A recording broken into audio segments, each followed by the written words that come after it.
Welcome to New Zealand. Thanks for joining me. Well, today I want to do a couple of things. I want to talk about pushing film, pushing it specifically to 1600, and specifically pushing Delta 400 to 1600. But there's a few other things I want to also cover. The last episode I did with Simon Donald, The Boy in the Hall, my analog portrayals, just had a heap of material, and I kind of finished that episode and I thought, I've kind of left a few blank spaces in the experience, and a few, I had so much material musically for this. I had a lot of photographs. The experience also kind of delivered some interesting points photography wise. And when I put the episode out, I was kind of torn between, obviously this is a photography channel, but torn between the whole thing about photography, music, and what I present to you. And I didn't want to dilute Simon's talent and dilute the experience I had musically with the episode. And the idea with the portrayals, it's really focusing on the individual as much as it is focusing on photography. So I finished the episode and I kind of thought, I've got a few kind of like loose ends that I haven't really tied here, and I wanted to kind of address those today. So I'm going to do that. We're going to talk about a few different things, and hopefully you'll enjoy everything I talk about. And we're going to finish off with a bit of music. So it's like a follow-up episode, if you like. So firstly, pushing film, and just quickly, we're going to talk about pushing Delta 400 specifically, but quickly, there seems to be obviously people who have pushed film, understand it and don't see it as any big thing really. And then there's also a camp of people that are a little bit afraid to go in, beyond the norm of shooting a film at box speed. So what I want to do really is kind of like dispel any myths about the whole idea of pushing film. It's very, very simple. I'm not going to go into the technicalities of it. I'm going to put a playlist up at the end of the video. There's a card up here, you'll see it pop up and down through the video. Hit that card and there's a playlist there, video there by Matt Day and Ted Forbes that explains it way better than what I can. Very simple though. All you're really doing when you're pushing film is you're resetting your meter, you're metering differently, and essentially all you're doing is you're underexposing your film, and then you're compensating for that when you are developing. Now if you develop your own film, all you're really doing is just developing the film longer if you're pushing, and pulling, if you're pulling the film, you will obviously develop it for a shorter period. Let's just concentrate on pushing film because that's really what I'm talking about today. So really you're just extending your developing times. And if you're getting your film developed at a lab, all you're really doing is just telling the lab to, that you've pushed the film by whatever, how many stops you've done that by, and they will compensate that in the developing process. Probably charge you a little bit more for it, but they'll just do that when they develop it. And it's really, really basic. But what I've found, I mean, usually I'm usually when I'm pushing film in the past, I've usually pushed at one stop. But of late, I've been pushing at a couple stops, 400 speed film to a couple stops to 1600. And it's really just kind of changed my perception of some of the film stocks that I've been using. I first did it with Tri-X. Tri-X is a film I've never really liked. I pushed that, I started pushing that, and it kind of just blew my mind. It changed my opinion of Tri-X. The biggest difference visually that you will find of pushing film is that you're going to find a greater separation in your contrast scale. So I guess what I'm trying to say is that you're going to have a greater degree of contrast in your image, as well as exaggerating the grain. In this instance, I pushed Delta 400, and again, it's just changed my whole perception of the film. Up until now, I've had a bolt roll of this stuff, and I've never really liked it. I bought a bolt roll because I couldn't get any HP5. I like to bolt roll my film. It's just a convenient way for me. If I wanted to shoot off 24 exposures on a roll, it's just a good way of doing it. In this instance, about a year and a half ago, I couldn't get HP5 Plus, so I bought a roll of Delta 400. And although I've come to kind of process it a little bit differently, and really be a lot more gentle with the way that I'm agitating, and I found that's made a big difference. I still really haven't been knocked over 100% by the film until this session that I did with Simon, because I pushed Delta 400 and I pushed it to 1600, and it's really kind of changed my opinion of that film. If you know anything about Delta 400, you'll know that it's a fine grain. And what I found with that film in the past, being fine grain films are quite, you either like them or you don't. And I've shot a fair bit of T-Max 400, and I've really started to like T-Max 400. I like the look of it. Delta 400, not quite as much. But with fine grain films, you know, they tend to look a little bit sterile. But in this case, pushing it to 1600, exposing more of the grain, gave it the character, but also you still retain some of that nice kind of smooth, polished look to your images. There's still a resemblance of that there, and I just really enjoyed shooting this film at 1600. Really stoked with the results that I got. The other thing I want to do today is I want to just kind of compare a few cameras, in particular the Leica M6, and I'll compare it to the Olympus OM2n, because I've had a few questions of late regarding people that have been watching my videos and been kind of inspired to get into film photography, and people have asked me about, you know, I want to get into it, can't quite afford to go to an expensive camera like a Leica. You know, what else do I suggest? I mean, there's a raft of cameras out there. Olympus 2M, the OM2n, the Olympus OM2n, get that right, Paul. Beautiful little camera, and again, I want to kind of compare that camera alongside the M6, because those were the two cameras that I shot the most of on the session. So let's have a look at these pictures, and as you can see, you know, we were in a special place. It was a very cool situation. We had really nice contrasty light. I had a window there blazing into this little attic space, and so I had nice contrast there. I had some dark spaces and some light coming through the window, so we just had this real, it made for a really nice ambient light, a nice ambient surrounding, a nice feel to the surroundings. The music played, and I have a theory with photography. As much about being a good photographer is and how important that is, I think the positions that you put yourself in with your photography will actually make or break your pictures.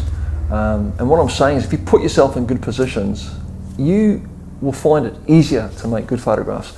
And this was a very good instance of that, a very good instance of me putting myself into a really good position with my surroundings, the atmosphere that I was in, the environmental surroundings, the attic space we were in, the window, the light, the old room, the boxes, the music, the interesting person that I had to photograph, all made for an easy job for me as a photographer. I did my groundwork in the situation, had the elements in place, and really all I had to do was push the shutter.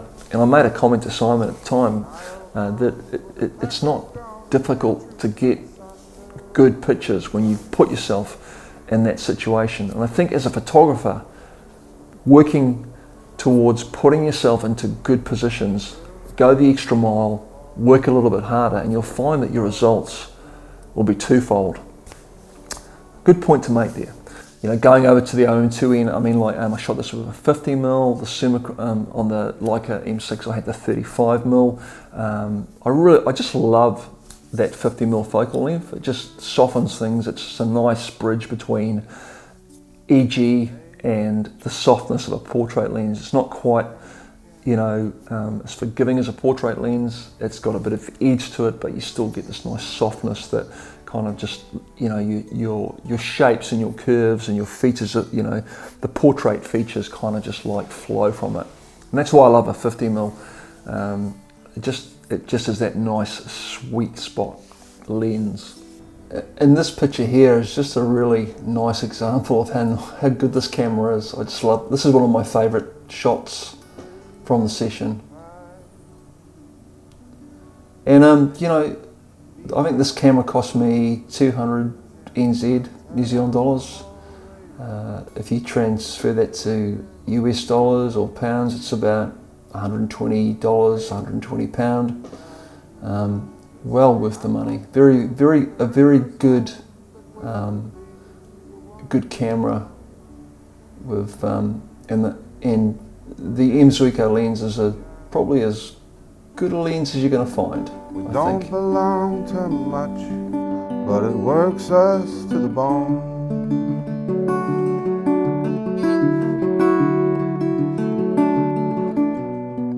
So the other camera I used was the Mamiya 645E, and I ran T-Max through this, and again T-Max is another fine-grained film, and I'm just so stoked with the results I'm getting from T-Max at the moment. You know, I'm pushing it to 800 most instances.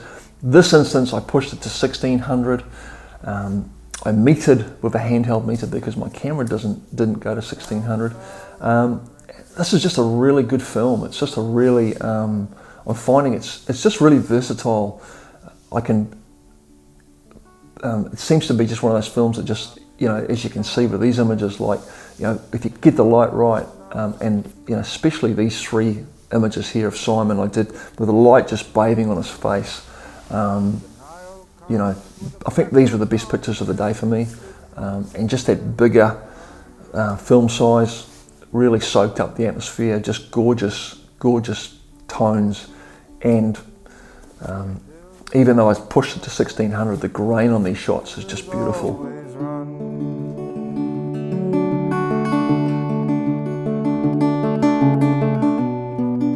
Well, maybe I'm losing my touch. I was stoked with the results I got off that little Olympus camera. Comparing it apples for apples, the only thing that kind of let it down a little bit at times was the focusing system. I really like the rangefinder, the Leica focusing system. You've got a nice, almost foolproof way of focusing with that camera. With the Olympus camera, it's a little bit more of a, because you're shooting through, it's an SLR camera, you're shooting through a mirror. You're seeing what the lens sees. You do have a focusing gauge on the lens or in the viewfinder, but for the most part you're really focusing by eye. And I did lose a couple of shots through the focus not being quite right. Hope you enjoyed that. I'm going to wrap up. We're going to listen to some music. I'm going to play some music in a minute because I want to play you another one of Simon's songs. But just before I do that, please go and check out my social media sites, Instagram, Facebook. Go and follow me on Instagram, give me a follow. You can keep up to date with my ongoing projects, my work week to week. Good way of keeping up to speed with what I'm doing. Subscribe down here. Go and hit me a subscribe. If you can sub to this channel, it would be great. Please share the content that you are viewing. I'd really appreciate it. Helps me out. If you've enjoyed what you've seen, it's a good way of helping me out. Just one other thing. Every piece of music you heard on this video today was from Simon. It's all Simon's music. He's laid the soundtrack out. So please go and support Simon. Go and check out his Facebook and his Instagram feeds, his poetry, all that stuff. Very talented. Please go and support him. I'd appreciate it. And if you haven't seen the full video, the previous portrayal video, go and check it out again in the link up here. That's it. Here's another song from Simon. The song is called Cross the Tracks. Just a short one. The very low key. The audio might not be the greatest. I was doing all the recording in this thing, taking pictures, recording. Everything was off camera on this shot. But it's still a great song. Enjoy it. Come back again soon, please. Haere from New Zealand. Simon, take it away. See you again soon. Let's just record one from the start, okay? I'm recording on both.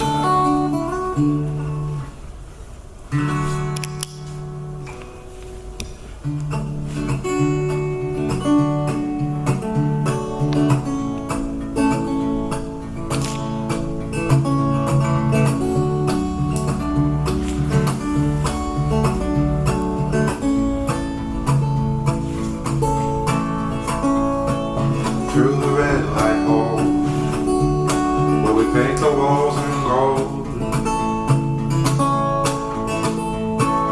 Through the door, the show's no more, and all the boys are about to go. And the boys don't wait.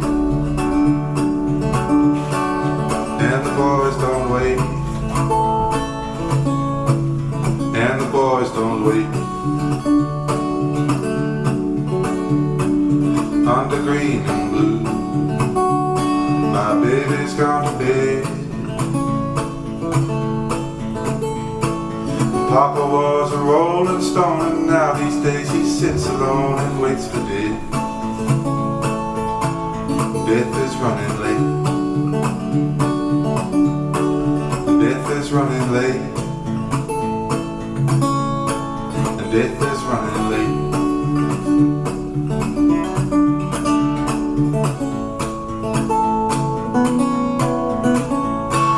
Dressed in white we'll run, along the banks we'll play. Out on the tracks the black dog is back, and it's come to stay. And it's come to stay.